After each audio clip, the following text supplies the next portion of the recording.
Hello tout le monde et salut Thomas, ça va? Hello, comment ça va? Bah écoute la forme depuis la semaine dernière. Alors déjà, merci tout le monde, vous avez bien reçu le premier épisode.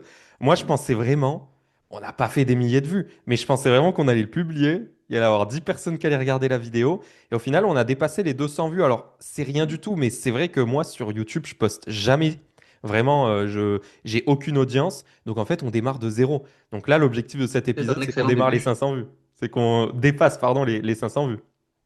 Donc, C'est un excellent début. voilà, donc ça va être bien. Comme on vous l'avait dit, ça va être un rendez-vous toutes les semaines. On va vous partager des conseils sur LinkedIn. Des conseils pour les personnes qui veulent trouver des clients. On n'est pas là pour faire des vues, on n'est pas là juste pour jouer les influenceurs. Et d'ailleurs, c'est le sujet d'aujourd'hui. Avec Absolument. Thomas, en fait, on va vous parler justement de est-ce qu'il faut jouer l'influenceur, l'influenceuse sur LinkedIn? Est-ce qu'il faut uniquement parler de soi, afficher sa vie, faire des selfies pour trouver des clients? Parce qu'il y a une différence entre faire des vues et trouver des clients.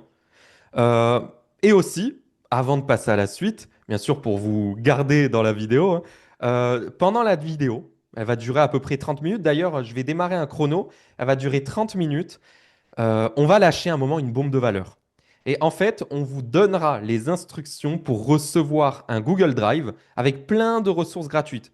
Des transcriptions de conversations que j'ai eues avec des clients que j'ai transformés en clients, enfin de prospects que j'ai transformés en clients. Vous verrez que vous aurez plusieurs informations gratuites. Donc restez dans la vidéo. Ça arrivera. Ça pourra être peut-être dans 5 minutes, dans 30 minutes, à la fin, on ne sait pas. Mais voilà, à un moment dans la vidéo, avec Thomas, on se dira, bon ben voilà, on vous balance l'annonce. Je démarre directement le chrono. Voilà, comme ça, on va respecter les 30 minutes de full valeur. Et nous, ça nous permet de nous donner aussi un cadre. Puis voilà, donc Thomas, toi qui gères des clients on va dire, de tout univers, hein, des clients qui Mhm. sont connus, des clients plus Absolument. experts, t'en penses Mhm. quoi de ce truc de est-ce qu'il faut, tu vois, faire des selfies, faire un max de vues? Toi, personnellement, t'en penses quoi? Alors, c'est un peu ce qu'on disait avant de commencer la vidéo. En soi, la notion hyper importante, c'est la notion de limite. Parce qu'en soi, ma limite ne va pas être la tienne, ne va pas être la limite de quelqu'un d'autre. Et peut-être qu'une personne qui va être un peu plus timide, un peu plus renfermée, va se dire, mais moi, je vois pas l'intérêt de me mettre en scène, je veux pas mettre de selfie, je préfère parler de mon expertise. Pour moi, mettre une photo en selfie de moi, c'est déjà trop alors que d'autres, ils n'ont aucun problème à faire des photos de toutes les minutes, aucun problème pour faire des vlogs et raconter les coulisses de leur vie, les coulisses de leur business et parfois même les coulisses de leur vie privée. Et pour eux, il n'y a pas de problème. Donc, tout peut s'appliquer. Le but, c'est que vous soyez en phase avec vos valeurs et pas que vous forciez parce que c'est quelque chose qui ne va pas vous représenter, qui ne va pas vous correspondre et qui, à terme, va vous saouler et qui ne pourra pas se maintenir. Donc l'idée, c'est vraiment d'être en phase avec vous-même et de présenter ce que vous voulez montrer en accord avec ce que vous voulez montrer sur les réseaux en tout cas. Et toi, ton avis, Ouais. c'est quoi? Ouais, bah, en fait, je suis tout à fait d'accord, hein. C'est-à-dire que moi, ce que je dis souvent à un client, enfin, à mes clients, c'est que Mhm. la première question qu'on me pose, c'est Léo, est-ce que il va falloir que je raconte ma vie? Et en fait, comme tu dis, il y en a, ils sont très à l'aise et c'est même pas un souci. On est sur un réseau social, on peut parler de sa vie. Alors, bien sûr, il y a des limites. Il y en a, ils vont trop dans l'extrême. Au final, c'est que du moi-je et leur compte, il devient inintéressant. Et au contraire, il y en a, ils sont dans l'autre extrême, c'est-à-dire qu'on ne les connaît On pas du voit tout. jamais. On ne les connaît pas du tout, on connaît que leur expertise, mais on est sur un réseau social. Donc en fait, les gens, ils veulent du social. Donc moi, ce que je dis souvent, c'est trouver votre juste milieu. Déjà, partez sur une base. Est-ce que vous voulez que votre compte il soit plutôt humain, tourné? Tu sais, il y a plusieurs types de personal branding, hein. Il y a les personal branding humains, il y a les personal branding experts, il y a les personal branding, tu sais, build-in public, où les gens ils vont juste raconter leur journée, qu'est-ce qu'ils ont fait et tout. Donc déjà, trouvez votre ligne éditoriale.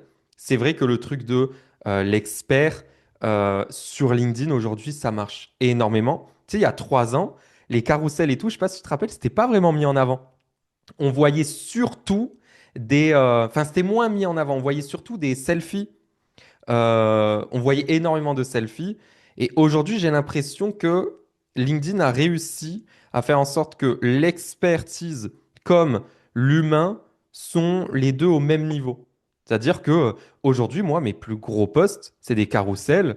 hyper techniques, bon, Mm, quand même vulgarisés, mais assez mm, techniques, qui vont faire beaucoup de vues.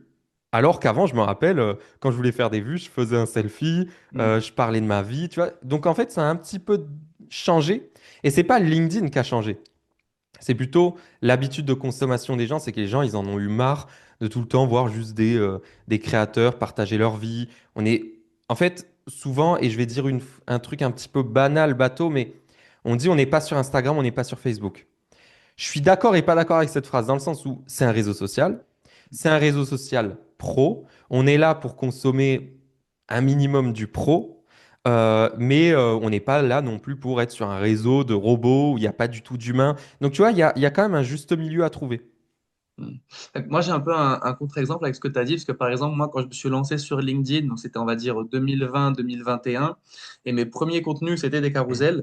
Alors, c'était pas des carousels aussi techniques que les tiens actuellement. Il y avait quand même de la valeur, mais en gros, moi, ma passion, c'était le marketing en général. Et toutes les semaines, tous les jeudis, je me rappelle, je proposais, je présentais un concept en marketing. Par exemple, c'est quoi le newsjacking? C'est quoi la shrinkflation? C'est quoi un consommateur? Que des concepts comme ça. Et c'était alors vraiment, c'était, il y avait beaucoup de visuels. C'était quoi, c'est quoi le clash entre des marques? C'est quoi faire un buzz? C'est quoi ci, c'est quoi ça? Et c'était, je faisais une dizaine de slides peut-être. Et c'est des posts qui ont parfois, pareil, j'expliquais aussi, il y a les couleurs en marketing. Et voilà, à chaque couleur, une émotion. Et quand on crée un logo, par exemple, ben, en général, si on est dans quelque chose de sécurisé, l'informatique, on va être bleu. Si on est dans, alors, je prends des trucs bateaux, mais si on est écolo, on est vert, entre guillemets. Et c'est des posts qui ont extrêmement bien marché, qui ont fait jusqu'à 200, 300, 400, 400 likes. C'est des posts qui ont explosé. Donc moi, pour le coup, c'est des posts qui marchaient vraiment très, très bien. Et je te parle de ça, c'était il y a bientôt 5 ans, quoi. Ouais, mais en fait, il y a eu plusieurs phases sur LinkedIn. C'est vrai que t'as eu la phase du tout début, mon cher, enfin, cher réseau, tu sais, où les Mm, gens, ils cherchaient mm, du travail, ils mettaient en avant un projet d'études et tout. Ensuite, tu as eu la phase expertise. mm. Ensuite, tu as eu une armée d'entrepreneurs influenceurs qui sont arrivés, qui ont partagé leur vie. Et c'est là où je trouve ça a été un petit peu le moment où, tu sais, les créateurs en avaient marre parce que eux, ils étaient là LinkedIn, avec c'est leur pas compte. Facebook. Ouais, voilà. Et en fait, d'un côté, je les comprends. C'est Mm. frustrant quand tu fais des carousels qui sont à fond dans l'expertise, tu as travaillé pendant un moment pour le sortir. Et c'est long à faire un Et carousel. qu'à côté, tu as des gens, ils font les mêmes vues que toi, et ils ont rien fait. Enfin, entre guillemets, ils ont rien fait. Et je m'inclus dans le panier parce que moi, quand je suis arrivé sur LinkedIn, je profitais de cette visibilité, tu vois, où je me Mm, partageais, je parlais de moi et tout. Bon, il y avait beaucoup d'expertise aussi, mais c'est vrai que j'étais beaucoup dans l'humain et j'aime cet aspect humain. Mais j'ai trouvé mon équilibre où toutes les semaines, il y a autant de posts expertise, autant de posts personnels. Quand mm. je dis personnel, c'est moi, je raconte pas ma vie. Tu sais, je parle pas de ma famille et tout. Il y en a, et ça, on en parlait juste avant. Il y en a, Son ils clivant. vont, ouais, ils vont trop être dans le clivant. Ils vont partager. Tu vois, il y en a, ils vont dire, ouais, il y a un an, j'ai failli me suicider et tout.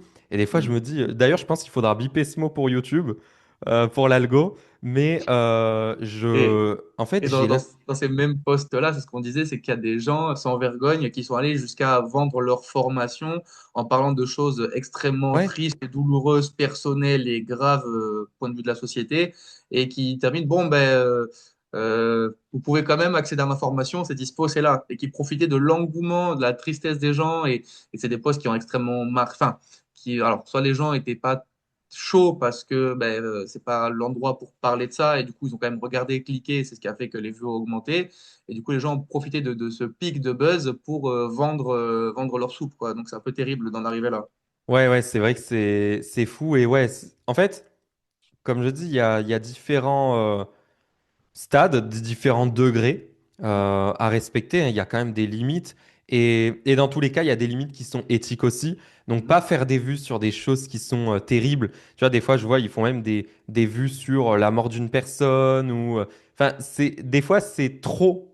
Mhm. En fait, pour moi, un vrai contenu perso, il va. Alors, c'est pas que du positif, il y a aussi du négatif, hein, parce Bien que la sûr. vie n'est pas que positive, tout n'est pas rose et tout. Donc, on peut partager ses échecs et tout. Mais en fait, au moment où ça n'engage que nous. Moi, pour moi, à aucun moment, je vais, je sais pas moi, profiter du Du malheur de malheur quelqu'un. d'un proche pour faire Mhm. des vues. Et il y en a, ils le font. Donc voilà, c'est question d'éthique aussi. Mais par contre, oui, faut pas toujours être tout rose. parler de tout ce qui va bien et tout. Justement, ce qu'on veut dans l'humain, c'est partager en toute transparence, même ce qui ne pourrait ne pas fonctionner. Et ça, tu vois, c'est très bien ce que tu dis, parce qu'il y a beaucoup de gens, quand je leur parle en formation, qui me disent, mais ça va pas ou quoi, je vais pas raconter qu'on a lancé ça et que ça s'est mal passé, je vais pas raconter que ben, l'équipe, on s'est séparé de machin parce que ça. Et je leur dis, ben, en fait, si, tant que vous trouvez les mots, vous expliquez pourquoi, parce qu'en fait, les gens trop lisses, trop parfaits, c'est bizarre. Et on se dit, c'est voilà, c'est un peu ce qu'on voit sur les Instagrammeurs faux riches, entre guillemets, qu'ils ont une vie nickel, et on se dit, c'est fake. Et en fait, de raconter des problèmes, de raconter qu'on a raté des choses, de raconter qu'on aurait pu mieux faire, ben, les gens s'identifient plus facilement. Et c'est là qu'on voit l'humain derrière. Et c'est là que les gens se disent, OK, finalement, cette personne, elle est comme moi. Alors, peut-être à différents niveaux, mais elle est comme moi. Elle a ses réussites, elle a ses échecs. Et ben, du coup, je m'identifie plus facilement. Et peut-être à terme, je vais peut-être vouloir consommer, acheter, la contacter pour un problème parce que ben, je me suis vraiment identifié. En fait, les gens avant d'acheter votre expertise, d'abord l'humain, en fait. C'est d'avoir la personne qui nous intéresse. Après, bien évidemment, c'est son degré d'expertise. Mais entre deux experts du même calibre, on va d'abord aller chez la personne chez qui on s'identifie plus facilement. Ouais. Clairement, et à aucun moment t'iras acheter chez quelqu'un qui humainement ne te plaît pas du tout. Tu vois, il y en C'est a, clair. tu vas te dire, ouais, lui, il est fort, mais je me vois pas être formé avec lui. Parce Mm. qu'en fait, c'est une question de feeling aussi. Et c'est bien de pas plaire à tout le monde, faut pas plaire à tout le monde. L'idée, c'est juste, voilà, on se partage dans toutes les facettes, et puis on attire certaines personnes, on va pas en attirer d'autres. Mais voilà, c'est quand même hyper important de faire de l'humain. Et tu vois, comme exemple, moi, je me rappelle quand j'ai créé mon agence Springster en 2022, c'était en septembre 2022, Mhm. j'ai signé, le premier client que j'ai signé, c'était quelqu'un qui avait un logiciel pour les vendeurs Amazon et qui était très technique, tu vois. Et il a fait appel à nous, il a dit, ouais, mais Léo, je comprends pas comment on va ajouter de l'humain dans tout ça. Mm. Et en fait, on commence à parler et là, il me dit, ouais, j'ai une équipe de 30 personnes, ça fait 25 ans que je fais ça, je suis certifié par Amazon. Et là, je le regarde, je lui dis, et tu crois vraiment que tu n'as rien à raconter niveau humain? Et en fait, premier post qu'on a fait sur son compte, ce qu'il faisait des trucs très techniques, des livrets Mm. blancs, très longs. Les gens, ils s'y Mm. intéressaient pas du tout. Eh ouais. Premier post qu'on a fait ensemble, c'était un post dans lequel je parlais de la fin comment dire, d'un contrat, Contrat. d'un Mm. CDI avec un employé à lui qui était là depuis 25 ans et qui, grâce à lui, sa boîte vraiment, elle a explosé. Ben, j'ai dit, ben, viens, on fait un post pour remercier cette personne, pour montrer ta gratitude envers cette personne. On a fait un post très Mm. humain. Mm. Ça parlait pas de lui, ça parlait d'un membre de son équipe. Et en fait, le post, il a cartonné. Eh Il a ouais, la fait marque le employeur, c'est premier fort, hein. post, 1000 likes en 24 heures sur LinkedIn parce qu'il a partagé de l'humain.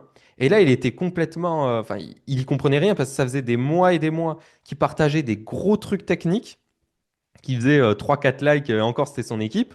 Et là, il arrive avec un post humain. Et du coup, son autre question, c'était oui, mais ça a attiré n'importe qui. Maintenant, en fait, dans ces personnes, dans les semaines qui ont venu, ces En soi, livrets blancs, ces gros trucs techniques, mais, ils ont fonctionné. mais, mm. Donc en fait, ça a apporté un coup de boost à ces autres Mm. posts qui étaient plutôt experts. Et en fait, c'est ce que je dis souvent. Chaque poste, même si directement il n'a pas de la rentabilité dans ta boîte, en fait, C'est clair. indirectement, il va aider. Parce que imagine si, je sais pas moi, demain, je sors un post très technique sur LinkedIn et que je sais que ça va être difficile qu'ils prennent, surtout au début. Ben, ce que je peux faire, c'est aujourd'hui, je vais sortir un post humain qui a plus de potentiel de buzzer pour récupérer une masse d'audience et demain, je balance mon truc Mm. expert qui va, entre guillemets, profiter de ma visibilité du jour précédent. Là, ce que je dis, c'est de la théorie, hein. C'est de la théorie, ça marche pas toujours, mais l'idée, c'est aussi de profiter de cet effet de visibilité au final. C'est Donc ouais, clair. ça c'est. Toi, tu as une idée d'un. Enfin, tu as le souvenir d'un poste euh, humain Ouais. avec un client qui n'y croyait pas forcément au début et qui a plutôt bien fonctionné? Ben, alors moi j'ai un exemple justement, pendant plusieurs mois j'accompagnais une directrice d'une école de commerce sur Strasbourg et qui voulait parler des formations, qui voulait parler des BTS, qui voulait parler de tout ce qu'elle faisait. Et j'ai dit, il faut faire un post sur vous, il faut faire un post sur vous, c'est important, parce que ça faisait 20 ans qu'elle était là-dedans. En plus, elle a un peu un parcours un peu incroyable, parce qu'elle a démarré en étant secrétaire, ou je sais plus ce qu'elle était, et elle a gravi les échelons jusqu'à devenir directrice de l'école, donc incroyable. Et du coup, jusqu'à ce que je la saoule un peu, je dis, allez, allez, il faut le faire. On a fait un post pour dire, voilà, ça fait 20 ans, 30 ans que je fais ce métier-là, je suis passionné. Et le post, il a fait 150 likes, 200 likes, ça a très bien marché. Et quand on a trouvé ça génial, en plus, ce qu'il faut savoir, c'est que dans son école, il y a une grosse partie d'inclusion d'étudiants en situation de handicap, d'handicap mental. Et elle a même des référents handicap qui ont fait des formations spécifiques, techniques pour apprendre à mieux enfin, mieux aider ces étudiants-là. Et je dis, mais faut les nommer, ces gens-là, faire une photo. Elle a dit, OK, génial. Donc, elle les a pris en photo tous les deux.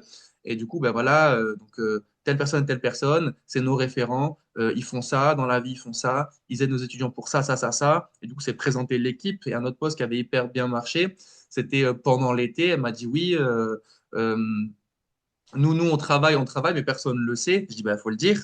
Et du coup, on a dit, bah, voilà, toute la team de l'école, c'était milieu du mois d'août, bah, c'est pas parce que c'est les vacances que toute la team ne travaille pas, parce qu'on est en train de préparer la rentrée. On est au téléphone avec plein d'étudiants pour boucler leur formation pour être sûr qu'ils puissent intégrer l'école en septembre. C'est pas parce que c'est l'été que nous, on travaille pas. Et du coup, c'est toute l'équipe dans les bureaux avec des grands sourires. Et ça a vraiment très bien fonctionné. Et du coup, il y a eu beaucoup plus de résultats après ces postes-là qui ont montré vraiment, et tout simplement, il y a beaucoup d'étudiants qui l'ont contacté, qui ont contacté l'école et qui ont dit, ben moi, sur les réseaux, je vous vois, en plus de les voir parce que la plupart des écoles, les communiquent, on est sur un salon, on fait ci, donc ils ont leur pancarte de l'école, leur type table, leur t-shirt, ils font tout ça. Mais eux, en plus, c'est que voilà, ils montraient ben, comment ça se passait dans les couloirs, qui étaient les personnes, qui étaient les profs, comment ça se passait les cours, qui était l'équipe pédagogique, tout ce qui se passait en coulisses. Et c'est toute cette partie coulisses-là qui est des étudiants qui ont dit, ben, moi j'ai le choix entre trois écoles. Et comme vous avez l'air tellement sympa, gentil, j'ai envie d'être dans cette école-là, j'ai envie de rencontrer ces gens-là, j'ai envie de... Voilà, alors c'est entre guillemets, de travailler avec ces gens-là, mais c'est ça qui leur a donné envie, ces postes humains qui ont fait vraiment la différence pour le coup. Et oui, non, mais clairement, il y a pas photo sur ça. C'est en fait le côté humain. Et c'est pour ça, en fait, je pense sur LinkedIn, il a été sali par plein de gens qui ont fait un petit peu n'importe quoi. De base, le côté humain, c'est quelque chose de beau, c'est quelque chose de, bah voilà, on a tous envie d'échanger avec des humains. Quand on va dans des soirées, des événements ou quoi, en fait, on est content d'échanger avec des humains. Et c'est ça la base des posts humains, c'est pas raconter sa vie euh, en moi-je tout le temps, c'est faire de l'humain. Tu vois, moi, tous les samedis, je parle de quelqu'un d'autre. Je mets en avant un client, un collaborateur, une personne dans mon équipe. C'est de l'humain. C'est pas forcément que parler de moi. Donc je pense que c'est ça que les gens ont confondu, c'est juste parler de soi et faire le moi-je ou faire de l'humain. En fait, c'est Et complètement apporter de la différent. valeur, raconter une histoire surtout. Voilà. C'est soit on est Kardashian, soit on est l'expert humain qui a des choses à partager. Au passage, j'en profite. Et là, il nous reste 13 minutes 50 de valeur. Pour celles et ceux qui veulent recevoir un max de valeur, je vous prépare un dossier avec des documents, des vidéos masterclass. Enfin, je sais pas s'il y aura, ce sera un peu un paquet cadeau avec plusieurs choses. Je verrai ce que je mets à la fin de la vidéo. Envoyez-moi, allez, on va dire quoi, YouTube, comme ça je saurai que vous venez de YouTube. Vous m'envoyez YouTube en message privé sur LinkedIn. Juste le mot YouTube. Le lien de mon LinkedIn sera dans la description de cette vidéo. Et puis moi, dès que je verrai le message, je saurai que vous venez de cette vidéo. Et puis je vous enverrai un lien avec pas mal de valeurs pour vous aider à comprendre un peu plus LinkedIn, les codes LinkedIn, comment trouver des clients grâce à LinkedIn. Et d'ailleurs, pour ceux qui veulent aller plus loin, on a un programme. D'ailleurs, Thomas est coach dans mon programme Link Leads. C'est un programme dans lequel on accompagne les solopreneurs, les entrepreneurs à trouver des clients grâce à LinkedIn. Donc, si ça vous tente de rejoindre l'aventure, mais juste de comprendre comment on fonctionne, vous pouvez réserver un appel découverte, ça vous engage en rien.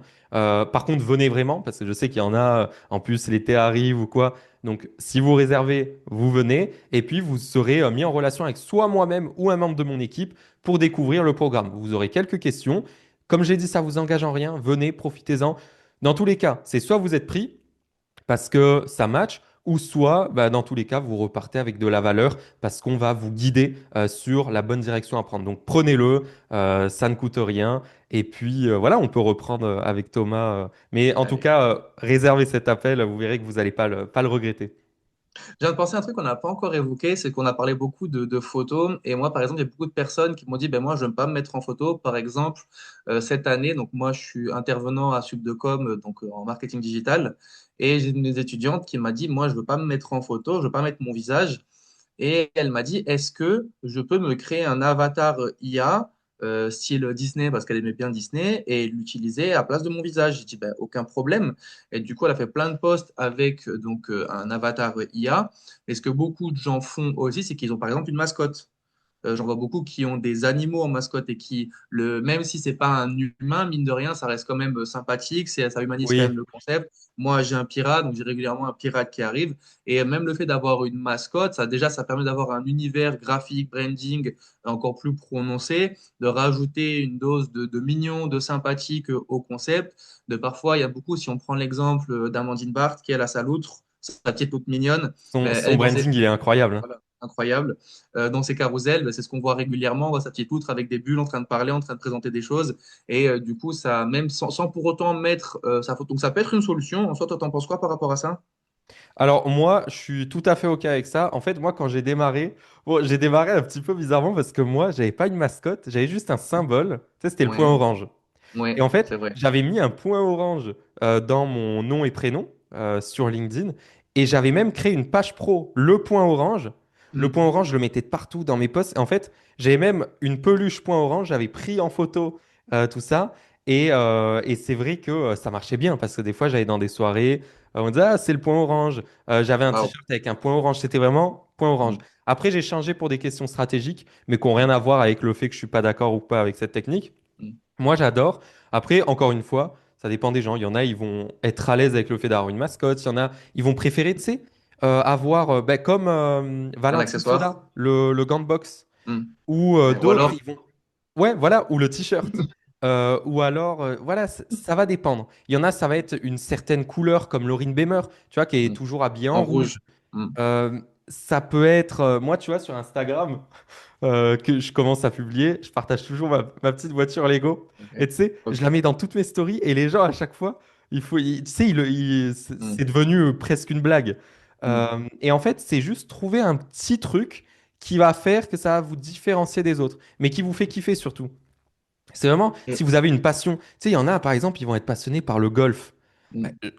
ok, bah, peut-être intègre-le dans ton branding. Il n'y a pas de Hmm. souci, vu que c'est une passion. Ou moi, je sais que j'ai un ami, il est dans le marketing et il est passionné d'automobile. En fait, il Hmm. parle beaucoup d'automobile. Bon, il le fait sur Instagram, mais c'est le même truc. Au final, c'est pareil. C'est intégrer un univers qui nous plaît, Hmm. ou alors un animal comme la loutre, ou une couleur, un objet, quelque chose. Et puis voilà, tout simplement. Et là, tu vois, encore pareil, on peut avoir le même débat qu'on a eu au début de la vidéo, c'est-à-dire encore la notion de limite. Parce que moi, parfois, j'ai déjà présenté des masterclass, donc avec des exemples typiquement, Valentine Soda. Voilà, déjà, c'est très intelligent parce que ben, là, les couleurs qui sont donc complémentaires, donc le vert et le rose, qu'elle n'a pas choisi par hasard. Et des fois, quand je montre à des gens qu'il y a une fille avec des gants de boxe, ils disent, mais ça, c'est trop bizarre pour moi. Parce que leur limite s'arrête avant. Ils disent, mais moi, jamais de la vie je vais me prendre avec un chapeau de cow-boy sur les réseaux et dire je suis un cow-boy. Et pour eux, c'est trop déjà ça. Ouais. Par contre, d'avoir un t-shirt rouge, comme Laurine, exemple, ben, c'est pas trop pour eux. Et ça, dans leurs limites, ça peut cadrer, ça peut rentrer. Ils disent, oui, j'ai pas de problème à avoir un t-shirt vert tout le temps pour dire que mon business, il y a ce côté-là et qu'on me reconnaisse grâce à ce t-shirt vert. Par contre, j'irai pas me déplacer tout le temps avec des gants de boxe roses ou avec un chapeau, parce que Valentine, pour le coup, elle a des événements, il y a des gens qui ont des accessoires qui ont leurs accessoires un peu farfelus jusque dans les événements. Et c'est ce qui Et fait oui. que ben, tout le monde les reconnaît, tout le monde les voit. Mais il y a des personnes qui estiment que voilà, le regard des autres comme ça, aussi pressant, c'est un peu trop, et que l'accessoire un peu farfelu va être trop et que ça va dépasser leurs limites.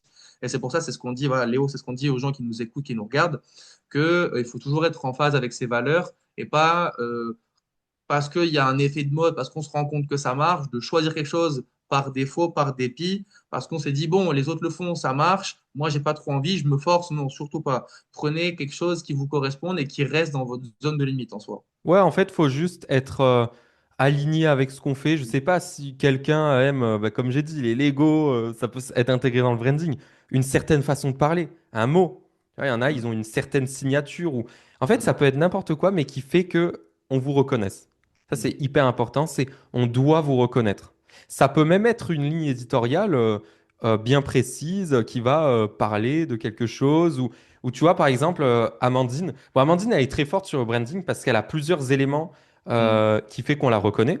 mm. T'as la loutre, Un emoji, voilà. le Doliprane. Ouais, t'as la loutre, t'as le Doliprane, Mm, t'as quoi? T'as bah, sa ligne éditoriale.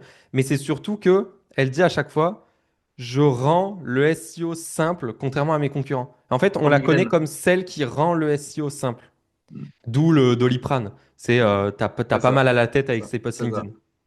Et j'ai un exemple sur ça. Je sais pas si tu te rappelles, il y a quelques années, bon, c'est un peu vieux ce que je racontais, mais soit si tu te souviens, Christopher Piton, au tout départ, il avait un chapeau. Ça te Ah non, parle je me ça? rappelle plus. Non. Ok, bon, il avait un chapeau noir. Et il terminait tous ses posts par chapeauter vos contenus, tu vois. Ok. Et tout le temps, il était en photo avec son chapeau noir, tout le temps, tout le temps, tout le temps, tout le temps. Jusqu'à ce qu'un jour, ils disent, ben, je me suis rendu compte que ça voulait rien dire, chapeauter vos contenus, que les gens, ils étaient un peu perdus par rapport à ce message-là, et que j'ai pas besoin de mon chapeau pour être crédible. Et il s'est séparé de ce chapeau-là. Et il a dit, voilà, je suis quand même moi, j'ai quand même mon expertise. Alors, malgré tout, il était quand même souvent, toujours, il était habillé en noir quand même régulièrement. Il avait déjà son branding qui était jaune.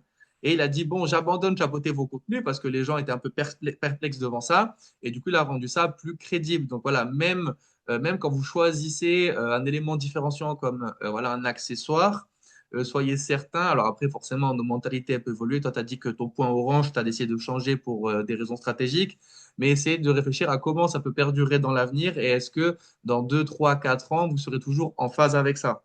Ça, c'est quelque Ouais. chose qu'il faut quand même penser et réfléchir. Ouais, voilà. Et puis après, ça sert à rien de rester bloqué dans un truc qui nous plaît pas. Si à un moment, on n'est plus aligné, on évolue, on a un Mm, nouveau projet ou quoi. Tu vois, moi, c'est vrai que le point orange, il était très, très, très, euh, comment dire, assigné à Neptune Network, en fait, mon mm, ancienne agence. En fait, le mm, point orange, c'était dans le logo. Et c'est mm, vrai que j'avais tout un univers autour de cette agence. Et pour tourner la page, j'avais vraiment besoin de mettre de côté ça. Donc, en fait, c'était même question personnelle pour vraiment tourner une page dans ma vie entrepreneuriale. Mais ouais, ça a été le meilleur choix de faire ça, hein. D'avoir le point orange. Je me rappelle, ça m'a apporté pas mal de, enfin vraiment pas mal de choses, hein. et du coup, ce changement, tu as dû en parler, j'imagine. Ouais, j'en avais parlé, mais c'est vrai que j'en ai parlé un petit peu, tu vois, rapidement. Mm, En fait, j'ai fait le changement petit à petit. Un jour, mm, j'ai enlevé le point orange, mais je continue à en parler. Et puis oui. après, j'ai supprimé la page pro. Mm, Tu vois, ça a été un petit peu une transition pour douce. justement Mm, que ce soit pas choquant et qu'en mm, fait, les gens ils s'en sont, enfin, ils ont pas mm, remarqué. Ça a pas changé mes résultats. bien sûr. Donc, euh, donc ouais, c'est plutôt bien. Alors, on peut soit faire une grosse annonce, tu vois, faire le changement. Ben, tu vois, voilà, ça, typiquement, comme je dis pour Christopher Python, c'est ce qu'il a fait. Et du coup, en fait, c'est surtout bien, en fait, que ce soit fait de manière douce ou de manière plus impactante. Le but, c'est ce qu'on vous dit, les gens qui nous regardent, vraiment d'en parler. Parce que si c'est pour changer, rien dire, cacher, déjà, c'est dommage et on perd ce côté humain de montrer ce Ouais, qui se passe en coulisses, pourquoi il y a eu ce changement, quelle est votre décision. Et ça permet aux gens de comprendre que vous prenez en maturité votre nouvelle stratégie, l'évolution de votre mindset. Et en fait, ce qui est bien, c'est que, entre guillemets, les gens, à force de vous voir tous les jours, vont être quasiment convaincus de vous connaître, d'être proches de vous. Et ce qui va faire qu'ils vont être beaucoup plus enclins à s'intéresser à vos contenus, s'intéresser à vos offres payantes. C'est ça qui est important. exactement. Donc ouais, en fait, c'est un gros sujet, hein, ouais, parler de soi, parler d'expertise et tout. Je pense qu'on pourrait vraiment, on pourrait aller très très très loin dans ce sujet. Mais ouais, en fait, ce qu'il faut retenir, pour moi, c'est juste trouver vos limites, définissez vos limites, que ce soit vers le bas ou vers le haut. Si vous aimez beaucoup parler de vous, pas de souci, mais bien sûr avec des limites parce que les gens, à un moment, ils vont être saoulés. Il faut leur apporter de la valeur d'une certaine façon. Si vous aimez pas du tout parler de vous, bah, au contraire, profiter des postes expertise. Mais mettez-vous en avant. Alors, il y a plusieurs façons, comme Thomas vous l'a dit. Vous pouvez trouver une mascotte même. Alors, bien sûr, la mascotte. Alors, pour moi, la mascotte, elle a des limites. C'est Ouais, bien d'avoir la mascotte, mais il faut quand même qu'on voit la personne. Il y en a, ils vont même mettre un avatar dans la photo de profil. ouais. Ça, pour moi, c'est. Tu vois, j'ai jamais travaillé avec quelqu'un qui a juste un avatar dans la photo de profil. Après, c'est moi, c'est mon avis. Ça, pour le coup, c'est un peu, enfin, c'est toujours la même notion de limite, ça dépend de ton public, ta cible. Tu vois, il y a des gens qui, tu vois, en fait, c'est bête, mais prendre le pari de se dire, OK, je joue à fond dans quelque chose de bizarre et étrange, il y aura forcément une niche, une cible pour Oui, ça, mais tu vas te fermer aux tous autres qui sont, on va dire, plus classiques et qui vont se dire, OK, cette personne est trop étrange pour moi. Par contre, les clients qui vont, parce qu'on n'a pas besoin de millions de clients, hein, les clients qui vont signer avec toi, eux, ils vont être comme des dingues parce qu'ils vont dire, waouh, c'est génial, t'es ouais. ultra bizarre, mais moi j'adore les gens bizarres, j'en ai marre des conventions, et toi j'adore parce que t'es trop différent, et moi je suis différent, je suis un artiste, et du coup je suis chaud. Voilà. Ça me Donc fait en penser à soi, Alice. À Alice, tu sais, il y en a plein qui pourraient se dire, mais comment Alice fait pour avoir des clients? Et au final, quand tu regardes ses clients, ils sont tous comme elle. hmm, Ils sont, en fait, je sais pas comment dire, mais déjà extraverti, et... très humains, extravertis. Et en fait, c'est vraiment le côté, on est sérieux, mais on se prend pas au sérieux. Et elle, hmm, elle l'a vraiment été dans l'extrême. Et elle le fait hyper bien. Et au final, je suis sûr, il y en a plein qui doivent trouver ça ridicule. C'est obligé. Mais il y en a plein qui doivent kiffer. Et c'est ça qu'on veut, c'est qui kiffe. Même moi, il y a des gens, ils trouvent que mes posts, tu vois, quand je vais sortir 1000 idées de publication LinkedIn, il y en a, ils doivent trouver ça ridicule. Je m'en fous. Ce que moi, ce que je veux, c'est les personnes qui, au final, se sont dit, ah ouais, Léo, il est fou de sortir ça. En fait, c'est ça ce que je veux au final. Donc ouais, au final, c'est presque une stratégie d'être ridicule auprès d'une certaine audience. pas ridicule, mais de choisir un extrême qui va toucher des gens en soi. Ouais, mais du Donc, coup, toucher des gens. Alors oui, il y en a, soit ils vont nous ignorer, mais il y en a, c'est vrai que ça les... En fait, il y en a, ils aiment pas ce qui est différent, et ils vont le dire dans les commentaires, mais c'est pas grave. Et d'ailleurs, préparez-vous à avoir des gens qui sont pas forcément d'accord avec vous, et c'est pas forcément grave. Moi, je dis souvent à mes clients, si personne n'est pas d'accord avec toi, c'est que t'as pas, à un moment, tu prends pas assez de position.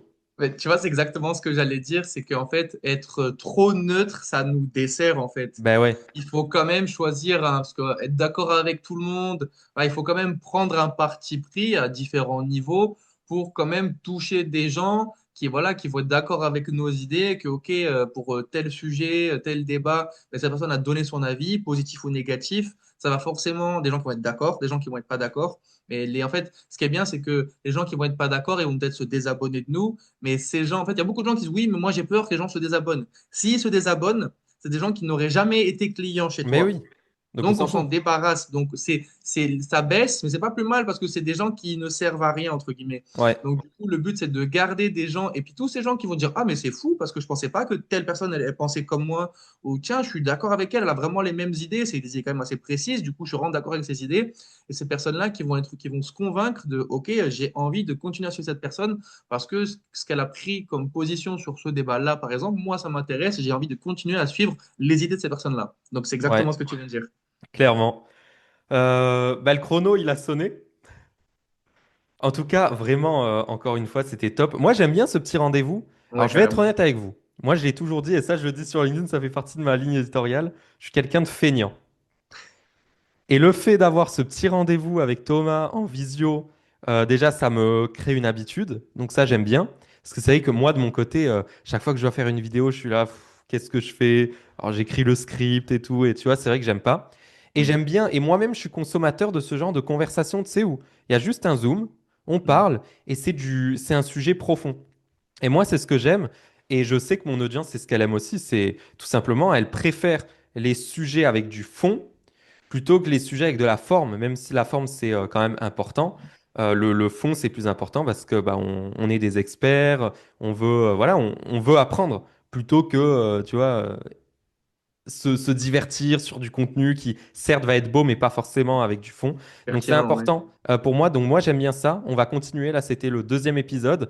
N'oubliez pas de candidater. Le lien est dans la description. Et puis pour celles et ceux qui ont raté le petit moment dans la vidéo, on partage une bombe de valeur. Tant pis pour vous. Donc Revenez en arrière, fallait pas venir à la fin. Parce que je sais qu'il y en a, et moi je suis le premier, hein. Quand je regarde des vidéos où on me dit, on va vous partager un truc dans la vidéo, je vais à la fin, parce que je pense qu'ils vont le regarder à la fin. Donc je suis comme vous inquiétez pas. On se trouve la semaine prochaine. Je pense qu'on va poster nos vidéos. On testera plusieurs dates, mais tous les mercredis à 8 heures. Je verrai. Si à un moment je vois que c'est pas le bon jour, on changera. Mais le mercredi à 8 heures, je pense que c'est bien. Merci Thomas encore. On Ben se ouais, retrouve la semaine carrément. Merci à prochaine. toi. Et puis on Carrément. se retrouve sur LinkedIn. D'ailleurs, même le LinkedIn de Thomas sera dans la description. Comme ça, si vous voulez lui envoyer un message, lui poser des questions, suivre ses contenus, n'hésitez pas. Et puis on se retrouve très vite. Merci. À bientôt. Allez, ciao.